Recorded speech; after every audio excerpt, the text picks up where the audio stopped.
किसी समय की बात है। एक छोटे से गांव में राधिका नाम की एक विधवा रहती थी। वह एक सामान्य स्त्री थी जो अपने पति के साथ एक शांतिपूर्ण जीवन बिता रही थी। लेकिन जब अकाल मृत्यु ने उसके पति को छीन लिया तो राधिका का जीवन एक अंधेरे कुएं में गिर पड़ा। गांव में विधवाओं को समाज से तिरस्कृत माना जाता था। उन्हें पुनः विवाह करने, अच्छे वस्त्र पहनने और किसी प्रकार की खुशियों में शामिल होने का अधिकार नहीं था। राधिका भी इस अन्यायपूर्ण परंपरा का शिकार बनी। लोग उसे अपशकुनी समझने लगे और धीरे धीरे उसने खुद को अकेला और असहाय महसूस करना शुरू कर दिया। दुख और तिरस्कार से परेशान होकर राधिका ने एक दिन निर्णय लिया कि वह इस अन्यायपूर्ण समाज को छोड़ देगी। वह जंगल में जाकर शांति और सुकून की तलाश करेगी, जहां वह अपनी आत्मा को शांति प्रदान कर सके। राधिका बिना किसी उद्देश्य के जंगल की ओर बढ़ चली। गहरे और घने जंगल में चलते चलते वह एक छोटे से झरने के पास पहुंची। वहां उसे एक छोटी कुटिया दिखाई दी। उस कुटिया के पास एक साधु ध्यान में लीन थे। वह साधु थे देवेश, एक संत थे जिन्होंने अपना जीवन ध्यान, साधना और सेवा में समर्पित कर दिया था। उनके चेहरे पर एक दिव्य तेज था और उनकी उपस्थिति में एक अनोखी शांति थी। राधिका ने पहले तो कुछ नहीं कहा, लेकिन देवेश ने धीरे से अपनी आंखें खोली और पूछा, बेटी, तुम यहां अकेली क्यों आई हो? राधिका ने पहले कुछ हिचकिचाहट दिखाई, लेकिन फिर उसने अपने जीवन की दुख भरी कहानी देवेश को सुना दी। देवेश ने उसकी पीड़ा को गहराई से महसूस किया और कहा, यह संसार कष्टों से भरा है, लेकिन इन कष्टों का सामना करके ही हम सच्ची शांति प्राप्त कर सकते हैं। राधिका को देवेश के शब्दों में सच्चाई और गहराई महसूस हुई। उसने उनके पास कुछ दिन रुकने का निर्णय लिया। धीरे धीरे उसने देवेश से ध्यान और योग के बारे में सीखना शुरू किया। समय बीतने के साथ राधिका और देवेश के बीच एक गहरा रिश्ता बनने लगा। देवेश राधिका को अध्यात्म, ध्यान और जीवन के सत्य के बारे में सिखाते थे। राधिका को देवेश के व्यक्तित्व, उनकी करुणा और उनकी समझदारी से गहरी प्रेरणा मिली। धीरे धीरे राधिका और देवेश के बीच प्रेम का अंकुर फूटने लगा। यह प्रेम केवल शारीरिक आकर्षण नहीं था, बल्कि आत्मा का मिलन था। राधिका को देवेश में वह सुरक्षा और स्नेह मिला जिसकी उसे वर्षों से तलाश थी। देवेश ने भी महसूस किया कि राधिका के बिना उनका जीवन अधूरा है, परंतु देवेश अपने भीतर उठते भावों को लेकर संशय में थे। वे एक संत थे और समाज की दृष्टि में एक संत को प्रेम करने का अधिकार नहीं था।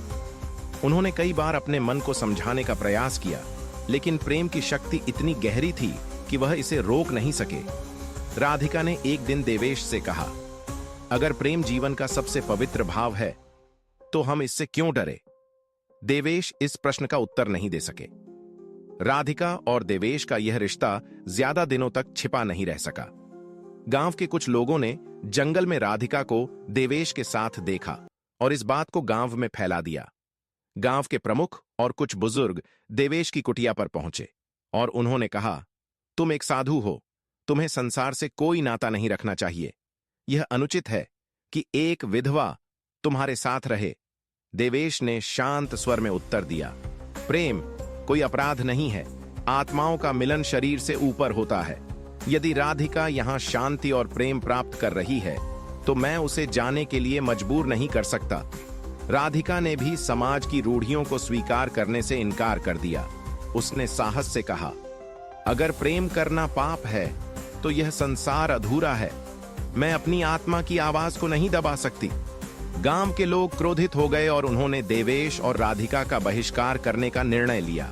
समाज का दबाव बढ़ता गया। देवेश और राधिका को हर तरफ से तिरस्कार और अपमान का सामना करना पड़ा, लेकिन वे अपने प्रेम में अडिग रहे। कुछ समय बाद राधिका गर्भवती हो गई। यह सुनकर गांव में हलचल मच गई। लोगों ने देवेश को दोषी ठहराया और कहा कि उन्होंने अपने साधु व्रत को भंग किया है। देवेश और राधिका ने समाज की परवाह किए बिना विवाह कर लिया।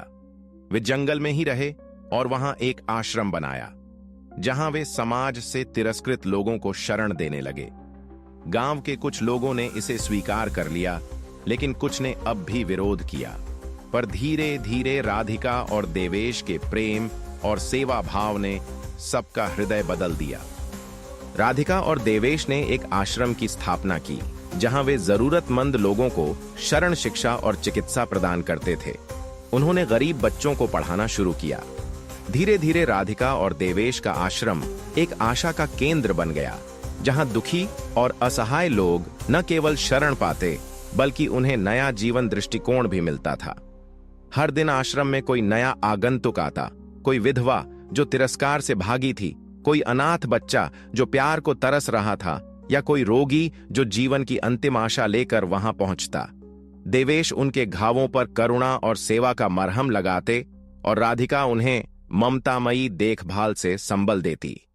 आश्रम में अब न केवल ध्यान और साधना होती थी, बल्कि वहां एक विद्यालय और औषधालय भी बन चुका था। राधिका ने आयुर्वेद सीखा और जड़ी बूटियों की सहायता से लोगों का उपचार करना शुरू किया। वहीं देवेश ध्यान और आत्मज्ञान की कक्षाएं चलाते। उनके पास आने वाले लोगों को सिर्फ इलाज नहीं, बल्कि अपने भीतर झांकने की प्रेरणा भी मिलती थी। समाज में फैले अंधविश्वास और रूढ़ियों के खिलाफ उन्होंने प्रेम और सेवा को अपना अस्त्र बनाया। गांव के कुछ युवा भी इस आश्रम से जुड़ने लगे। उन्होंने राधिका और देवेश से सीखा कि एक साधु का जीवन तपस्या तक सीमित नहीं होता, बल्कि जब वह समाज के लिए भी जीता है, तभी वह सच्चा संत कहलाता है। राधिका के गर्भ से एक पुत्र का जन्म हुआ। उसका नाम उन्होंने प्रेमानंद रखा, जो उनके प्रेम और आनंद के संगम का प्रतीक था। प्रेमानंद का बचपन उसी प्राकृतिक और आध्यात्मिक वातावरण में बीता। राधिका उसे कहानियां सुनाती, न्याय, त्याग, प्रेम और सच्चाई की। देवेश उसे ध्यान, योग और विनम्रता का पाठ पढ़ाते। समय बीतता गया और आश्रम एक ऐसी भूमि बन गई जहां जात पात, लिंग भेद या सामाजिक नियमों का कोई बंधन नहीं था। वहां केवल एक धर्म था, मानवता। एक दिन गांव के वे लोग जो कभी राधिका और देवेश के प्रेम का विरोध करते थे, वे भी अपने बच्चों को शिक्षित करने आश्रम लाने लगे। देवेश ने एक सभा में कहा, अगर प्रेम अपराध है तो हम सब दोषी हैं, पर यदि प्रेम से किसी का जीवन बदलता है तो वह सबसे बड़ा धर्म है। उनकी बातों ने सबका हृदय छू लिया। राधिका ने भी अपने अनुभव साझा करते हुए कहा, मैं एक विधवा थी जिसे समाज ने ठुकरा दिया, लेकिन मुझे एक साधु में प्रेम, करुणा और जीवन की नई राह मिली। यही प्रेम आज आप सभी के जीवन में उजाला बनकर फैले, यही मेरी कामना है। धीरे धीरे वह स्थान केवल एक आश्रम नहीं रहा, बल्कि एक आंदोलन बन गया, एक ऐसी क्रांति जो प्रेम, समानता और सेवा पर आधारित थी। राधिका और देवेश की कहानी आने वाली पीढ़ियों के लिए प्रेरणा बन गई। कहानी आपको अच्छी लगी हो, वीडियो को लाइक और सब्सक्राइब करना ना भूलें। धन्यवाद।